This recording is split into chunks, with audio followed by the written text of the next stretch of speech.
Hi, everyone. I am Amy Zelmer, and welcome back to TBI TV. Today, we are talking about isolation. And for the roughly past 2 months, the entire country and world basically has been under quarantine due to the pandemic. And I wanted to touch on isolation today because those of us who are continuing to deal with a brain injury, isolation has been a part of our life since the point that we received a TBI.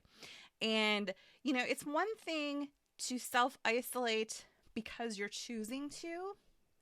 I don't like to leave the house if I'm not feeling well, if I have a headache, if I'm having a lot of sensory processing problems going on that day, like light and sound and touch, overstimulation, all that stuff. But it's a whole different thing when you're told you can't leave the house, that you can't go and do your normal activities. And so now you're adding regular self isolation, and you're adding quarantine style isolation on top of it. And it gets to be a bit much for many of us.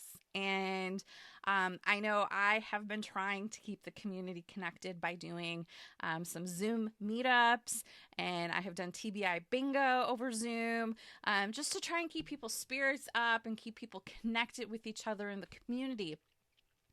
And, I know a lot of the brain injury organizations have also pivoted, and they've tried to do some activities on Zoom and getting their support groups online, because support is so important in general. And then now during a pandemic, we're even more in need of that support.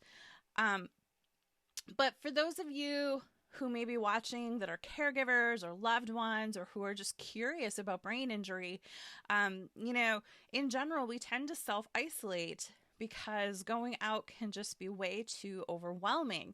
Going out to eat, I use the example of like going out to Applebee's, and say I'm with 3 people, so there's 4 of us at a table, and I'm trying to talk to the person across from me, but these 2 are talking, the booth behind me is talking, the booths around us are talking, the TVs are on different channels and lights are flickering, and the bartender's got a blender going with a margarita in it, and I can hear every single noise in that restaurant except for the person talking. I can't concentrate. I can't track that conversation because there's too much other stimulation going on.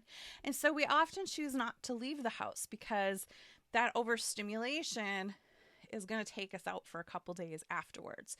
So we do have to weigh the risk and the rewards if we do choose to go out to eat. So if I do want to go out to eat with friends, I know that for the next couple days, I might have to have some downtime to recover from that.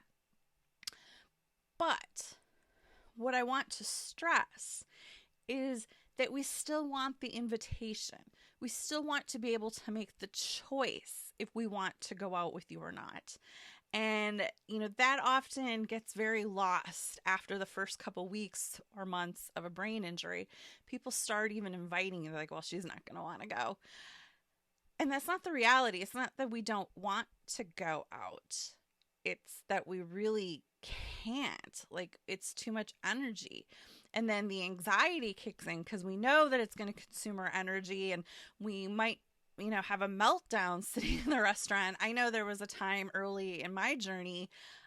We went early in the evening. We went before the dinner rush, and it was nice and quiet when we got there, but by the time our food came, it had filled up, and it was too loud, and it was a bright sunny day, so the light was kind of getting to me too, and so we had to pack up the food to go. I couldn't handle sitting there, and fortunately the friend that was with me was very understanding, and they just, we went to their house and ate it, but some people aren't understanding. They can't comprehend what we're going through.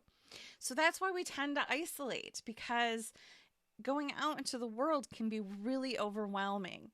And so if you want to be a good friend, bring something to our house, bring dinner over, bring a movie over, but also understand that watching a movie might be too much for us, because that visual stimulation can really trigger headaches and overstimulation and fatigue and vestibular issues. So, just understand we might not want to watch the movie, and that's okay. Maybe we play some cards or dominoes, like something really, really easy that doesn't take too much cognitive processing to do.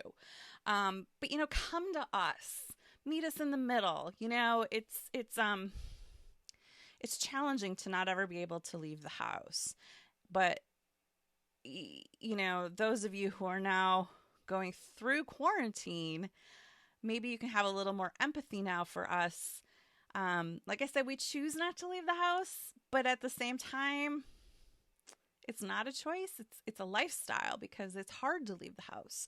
So I'm hoping that quarantine has helped the other side understand what we go through on a daily basis. And it does get boring. It gets incredibly boring.